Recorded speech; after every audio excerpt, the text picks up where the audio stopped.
කැමොෆ්ලාජ් T-shirt එකක් එහෙමත් නැත්නම් ආමි කලිසමක් අඳින්න කවුද අකමැති? ලෝකෙ පුරාම මිලිටරි ෆැෂන් කියන්නේ අද වෙද්දි ලොකු ට්‍රෙන්ඩ් එකක්. හැබැයි ඔයා දන්නවද අපේ රටේදී මේ ඇඳුම නිකම් ෆැෂන් එකක් විතරක් නෙවෙයි කියලා? සමහර විට මේ විලාසිතාව නිසා ඔයා නීතිය ඉදිරියේ වරදකරුවෙක් වෙන්නත් පුළුවන්. ආයුබෝවන් යාළුවනේ. අදත් ඔයාලව ආදරයෙන් පිළිගන්නවා ස්කෙචින් හෝප් නාලිකාවට. අද අපි කතා කරන්නේ සමාජයේ ගොඩක් තරුණියන් නොදැනුවත්කම නිසා කරන ඒත් ඉතාමත් බරපතල සහ සංවේදී කාරණයක් ගැන. ඒ තමයි ත්‍රිවිධ හමුදා නිලැඳුමට අයත් කොටස් සාමාන්‍ය ජනතාව විලාසිතාවක් විදියට ඇඳගෙන යාම. ඇමරිකාව යුරෝපය වගේ රටවල් වල හොලිවුඩ් චිත්‍රපට සහ විලාසිතා සම්නාම හරහා හමුදා ඇඳුම් විලාසිතාවක් විදියට ප්‍රවර්ධනය කරනවා. ඒ නිසා අපේ තරුණ පරපුරත් මේකට ගොඩක් ආකර්ෂණීය වෙනවා. ඒකේ වරදක් නැහැ. ඒක සාමාන්‍ය දෙයක්.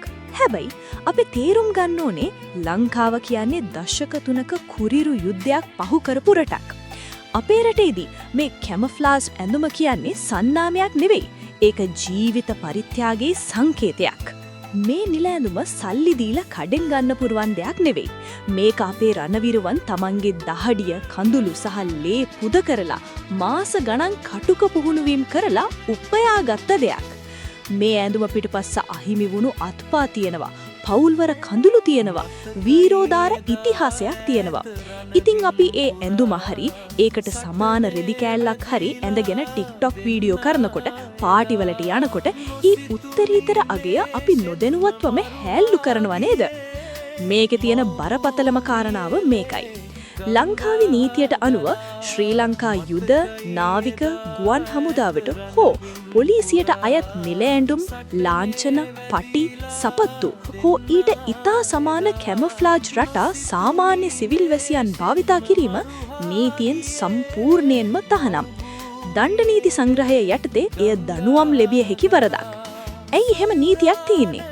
මොකද යම් කිසි අපරාධකරුවෙකුට හෝ වංචාකාරයෙකුට මේ ඇඳුම පාවිච්චි කරලා සාමාන්‍ය ජනතාව රවට්ටන්න, අපරාධ කරන්න පුළුවන් නිසා.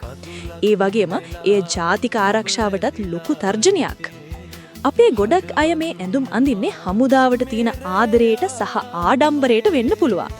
විශේෂයෙන්ම හමුදාවේ ඉන්න අයගේ පවුල්වල අය තමන්ගේ ආදරණීයන්ගේ ඇඳුම් කෑලි අඳින්න ආස කරනවා. ඒත් අපි තේරුම් ගන්න ඕනේ අපි ඔවුන්ට ආදරය කරනවා නම් අපි කරන්න ඕනේ ඔවුන්ගේ ඒ අනන්‍යතාවයට අත නොතියා ඉන්න එකයි. ඒ නිල ඇඳුම අඳින්න අයිතිය තියෙන්නේ ඒක වෙනුවෙන් කැපවුණු රණවිරුවාට පමණයි කියන එක අපි සමාජයක් විදියට පිළිගන්න ඕනේ. ඉතින් යාළුවනේ, විලාසිතා කරන්න ඕන තරම් දේවල් ලෝකේ තියෙනවා. ඒත් අපේ රටට නිදහස් අරන් දීපු ඒ ගෞරවනීය නිල ඇඳුම අපි විලාසිතාවක් නොකරමු. ඒක ඔවුන්ට ඉතුරු කරමු. රණවිරුවන්ට අපි කරන ලොකුම ගෞරවය ඒකයි. මේ ගැන ඔයාගේ අදහස මොකක්ද? ඔයා මේ නීතිය ගැන මීට කලින් දැනගෙන හිටියද? අනිවාර්යෙන්ම පහලින් කමෙන්ට් කරන්න. මේ වැදගත් පණිවිඩය හැමෝටම දැනගන්න අනිවාර්යෙන්ම ෂෙයා කරන්න. මේ වගේ තවත් සමාජයට වැදගත් දේවල් කතා කරන්න අදම ස්කෙචින් හෝප් නාලිකාව සබ්ස්ක්‍රයිබ් කරන්න. ඊළඟ වීඩියෝවෙන් හමු වෙමු. පරිස්සමින් ඉන්න.